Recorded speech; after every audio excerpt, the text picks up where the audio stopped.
Indeed, we have made it. It is January 1st, 2021, and we want to wish you all a happy new year from the early edge, powered by SportsLine. I'm your host, the coach, and this is the only place every single day in your feed before 11 a.m. We do it in 10 minutes or less, and we produce winners.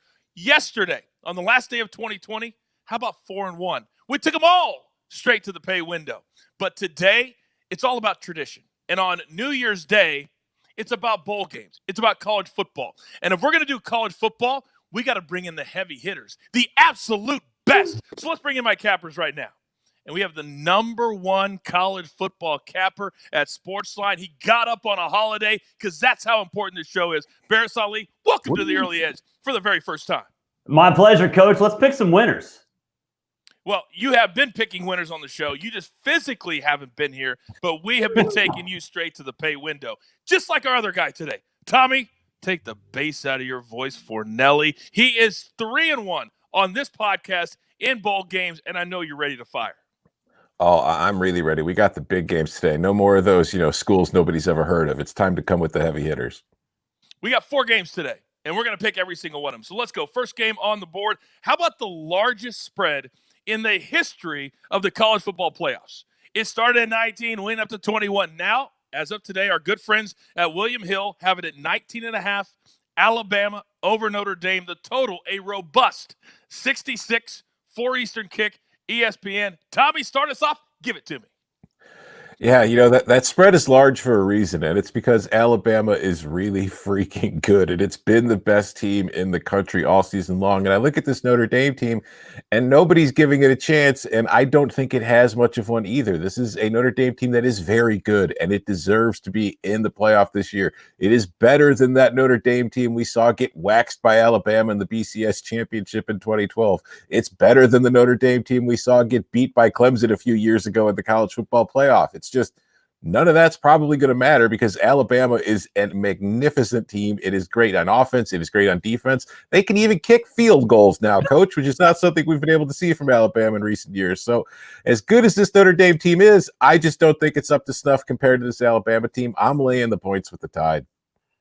Man, I'm laying the points too. I know it's a big number, but look, to beat Alabama, you have to play Alabama football. You have to be able to score 40.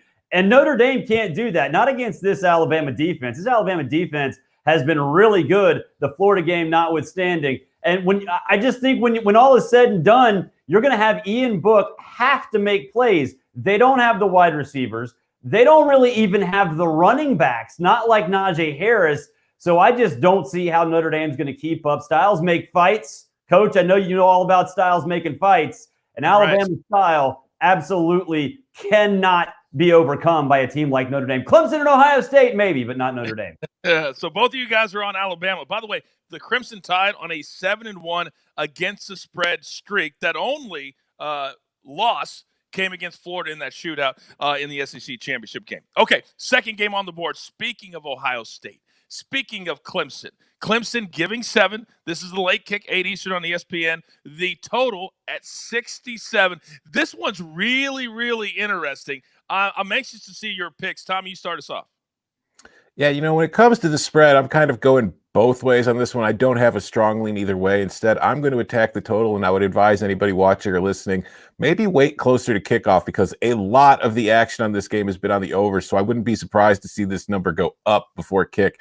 When it does, hammer the under because we have seen just last year between these two teams when they played in the semifinal, it's a 29-23 final score. That's well below where this total is. A few years ago in the college football playoff semifinal when Clemson blew Ohio State out, it was still only 31-0, well below where this total is. And that's just kind of a result of the approach Dabo Swinney tends to take in these big games. He doesn't care if Clemson wins by 1 point or 40 points. He just wants to make sure that they win, and they're a bit more conservative in these big games. So I'm going to take the under. I agree with Tom with the under. I'm going to take Clemson. I'm going to lay the points. And I think when you look at Ohio State, it's mostly because of Ohio State. I don't think anybody really knows what Ohio State is. And I don't even think Ohio State knows what Ohio State is because think of where they are. They're 6 games into the season. You look at that Northwestern game, it looked like they had no identity. It looked like they were lost.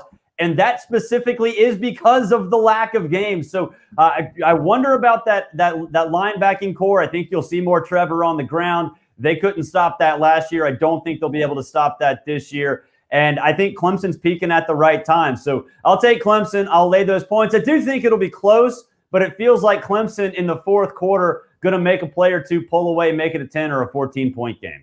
If anybody knows about picking Clemson games, Barrett, would be you. You're 7-2 in the last 9 Clemson against the spread picks. Real quick, because we always try to educate here at the Early Edge as well. If people have the number at 7.5 close to kick, would you recommend buying that half point down to 7? It'd still be expensive. No, I would keep it at 7.5 because, like I said, I think it'll be a 10 or 14-point game, and I think Clemson just Dabo Swinney and that staff, even without Tony Elliott, Brandon Streeter knows what's up. Trevor's going to be part of the game, the play calling, and I just think that in the end they know themselves, and Ohio State doesn't. So look, it'd be a little too expensive. I wouldn't buy that hook. Yeah, I like to say sometimes the juice is worth the squeeze. I don't know if that expensive going up to minus 135 or minus 140 would be worth it, to your point. Real quick, if you're not a SportsLine member yet, what in the world are you waiting on? I've got the deal of a lifetime just for you. If you use the promo code EDGE today, we're going to give you 30 days for free. You're going to have access to all of our great cappers, including Barrett and Tom, at sportsline.com, at the SportsLine app. But in addition to that, you will get access to all of the projections on every single game from the proven SportsLine model. It's an amazing value. SportsLine is ridiculous, and we want you to be a part of the family starting today. So use that promo code EDGE. Okay, third game on our board. It's an early kick. You got to get it in. Noon Eastern on ESPN. This one is about motivation. Who wants to be there? Who doesn't want to be there? Georgia giving 8.5 against Cincinnati. The total sitting at 52. Tommy, what do you like? I like Georgia laying the points in this one. This is just a matchup where I think Cincinnati is a very good team, and Cincinnati was the best team in the group of 5. But typically, when it comes to these matchups between the group of 5 teams and like the upper echelon SEC teams, you see them get kind of exposed because they're not used to facing the kind of defensive lines that Cincinnati is going to face and the front 7 that they're going to face in this Georgia defense. And if we look at Cincinnati this year, you'd think that the 2 best defenses it played are Army and Tulsa. And we saw Cincinnati's offense struggle to move the ball in both of those games. This Georgia defense is a lot better than either of those defenses. So I think the Bearcats defensively are well equipped to slow down Georgia. I just don't see them being able to score enough points to keep up with them over the full course of 60 minutes. So I'm laying the points with the Dogs. See, I think they're going to be points aplenty, Tom. I'd take the over. And the reason is Georgia found itself. Georgia understands what it is now. JT Daniels is a superstar, and they're going to use this game as a springboard to what they think is going to be a national championship run. So they're going to empty the tank offensively, and I think that will force Cincinnati to get creative, and I think they're able to do that. Desmond Ridder, a great playmaker, and I know Georgia's defense is solid, but they're losing some pieces. Some guys are opting out. Monty Rice not being there is absolutely huge. Eric Stokes as well. So I think there'll be opportunities for Cincinnati to hit some of those big plays. I think this is going to be a shootout. I think it's going to be a really fun game. And like I said, I think motivation for sometimes in these Power 5, Group of 5 bowl matchups, maybe not there. I think Georgia's looking at this like it's the first game of the 2021 season, and they're going to want to make a statement. That's an absolutely great point. I watched Georgia play against Missouri late in the season after Daniels was the quarterback, and their offense was absolutely terrific. And they laid it on the Tigers that day. And I think you're onto something today with the over around that 52 number. It'll fluctuate throughout the day. Okay, final game on our board, the Citrus Bowl. Again, motivation is the word here. Auburn, they lose their head coach, taking on Northwestern, who just lost to Ohio State in the Big Ten championship game. The Wildcats giving 4, the total only at 43.5 in this one. Tommy, give it to me. I'm laying the points with Northwestern, coach. You mentioned motivation, but let's look at these two teams.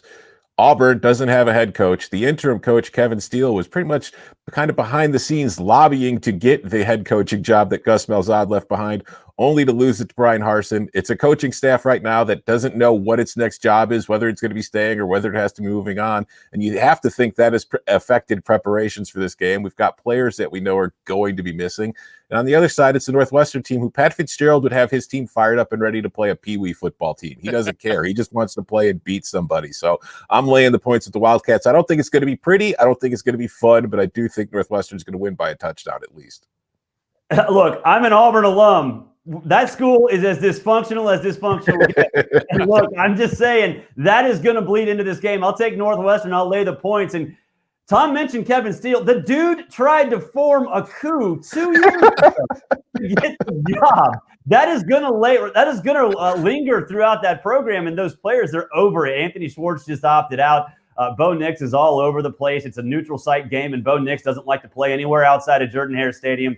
Auburn's a mess. I think they'll be fine next year. But, man, my alma mater, we do dysfunctional better than anybody outside of Rocky Top, and you're going to see that today. Why do you think I host this show 7 days a week? I don't want anybody else taking my job. Period. End of story.